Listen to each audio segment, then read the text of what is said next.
Hey girls, it's Taylor again from USMC Sisterhood. I guess today what I really want to talk about is the initial training that your Marine is going to receive. Talking about boot camp, MCT, SOI, and then eventually MOS school, and then going to your permanent duty station. I'm just going to brush on the bare basics, going to talk about what kinds of communication that your Marine is going to get with you.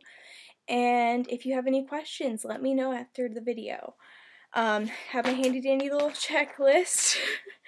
So, boot camp. Your boot camp is going to be 12 weeks long. He is, or she, is going to head to one of two places. West Coast Marines go to San Diego. East Coast Marines go to Parris Island, which is in South Carolina. Let's see what I have. You do not send anything but letters and pictures. I mean, keep your Marine as invisible as possible. Don't send food. Don't send singing cards. Don't send anything with perfume on it. What my Marine really liked was when I wrote out kind of the lyrics to his favorite songs. Send him as many letters as you want, as you possibly can, but just try not to bring notice to him. I would say that when I'm speaking from personal experience, he first left, and you will not get a phone call. You will not get a phone call until after the crucible, which is part of your Marine's training. It's his final major test before he gets his EGA, Equal Globe and Anchor. What they do is they will actually get one phone call. And it might not be to you, it might be to his parents or whatnot. He has a script. He cannot say anything but that script. So mine actually only called his father whenever he did that. But I was so lucky as for my guy's boot camp to land on Christmas. So he did get a 5-minute phone call that he chose to call me at. But you will probably not get a phone call. You will probably not hear from him for about 2 weeks. Then you'll start getting information on where you can send letters. You can also contact his recruiter if you haven't heard anything within a few weeks. Contact them to see what his contact information might be at Parris Island. Let's see. Now, after your 12 weeks, you will have the most amazing experience. You have a family day and a graduation. Family day, you see a fun run, not a fun run, but a motivational run, and then they will eventually be released, and you will have several hours with your Marine. Don't make out with your Marine. I know it's hard. Give him a very discreet peck if you must kiss. You can't cling. You can't have a lot of PDA, but you get to see them. You get to talk to them. You get to touch them. They exist again.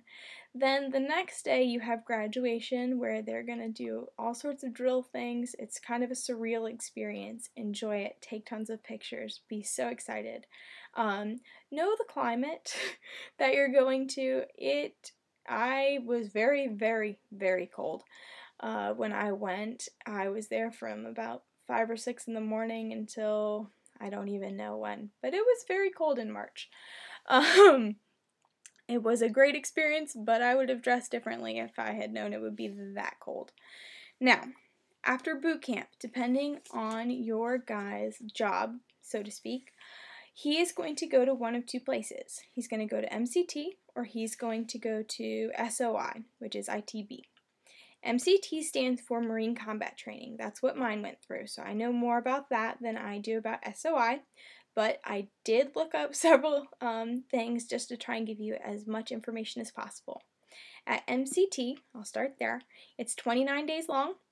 You will get some phone calls, usually on Sundays, depending on his instructors. If he gets Libo, which is kind of his free time on the weekends, I usually got a phone call once every Sunday for the month that he was there. Great phone calls, short, probably about 5 minutes, something like that, but it's more than you had in boot camp.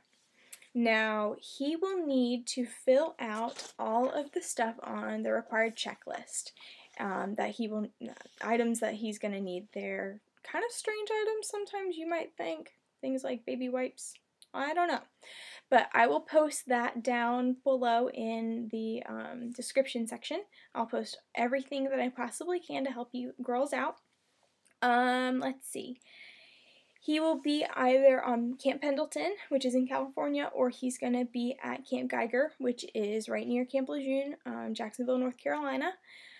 And that is about it as far as combat train or MCT. I did not go to his family, or I went to his family day. I did not go to his graduation.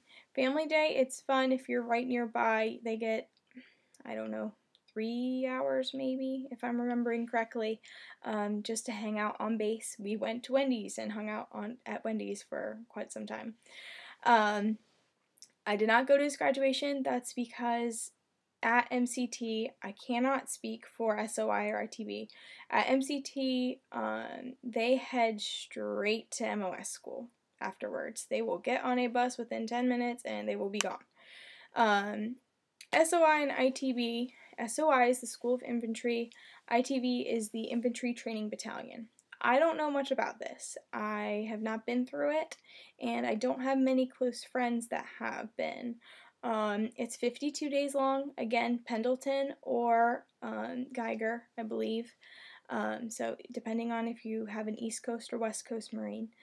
They go through different things. I believe that constitutes as their MOS, and I believe that is Military Occupational School, but I could be very wrong on that. I did not think to look that up beforehand. But I believe you'll get similar communication at SOI. If not, please leave a comment. Let me know some more details about that because I would like to learn as well. Now, what I'm going to talk about now is what you do after your Marine graduates combat training. He goes to something called MOS school. He will go somewhere in the United States. I cannot tell you where because it changes for each job. Where my Marine went was actually right near, well, sort of nearby, about 4 hours away. He went up to Fort Lee, Virginia, or Fort Lee? Yes, Fort Lee. It was an Army base, and he went up there for his MOS school. I can't tell you the length either. It changes per job. Some people, it is 1.5 years. Some people, it's only a few months. Some people, it's a month, something. And maybe if you have specific questions, I can help point you in the right direction as to where it's going to be, how long it's going to be, but there's no definites. It depends when he gets there, if there's a backlog of people who are trying to get through that school. Mine ended up coming home on recruiter's assistance, RA, for about a month before he ended up into his MOS school. We've gotten very lucky with our kind of journey through the process. But at MOS school, you will have communication, and you can have it every single day. It is so wonderful. You also can go up to visit them if they're nearby on the weekends. They usually get libo on the weekends if everybody's been good and not been an idiot, which we all know sometimes happens with a group of boys or girls. But let's see. He's able to have a computer, so you can probably Skype. We had really crappy internet service, so we did not Skype that often, but we did phone calls. If he has really poor reception, he can get a Bluetooth headset, put his phone on the windowsill, and just talk to you on his Bluetooth. That's what we did. But I went up there a few times during the weekends and actually got to see him. And we stayed just at a hotel off base. And they do have to get the okay to do that. But that kind of concludes what happens before they end up getting to a duty station. They will get their duty station assignments probably a couple weeks out from graduating from their MOS school. But if you have any questions, comments, concerns, anything, just leave a comment here or on our Facebook, USMC Sisterhood, and my name's Taylor. Thanks so much.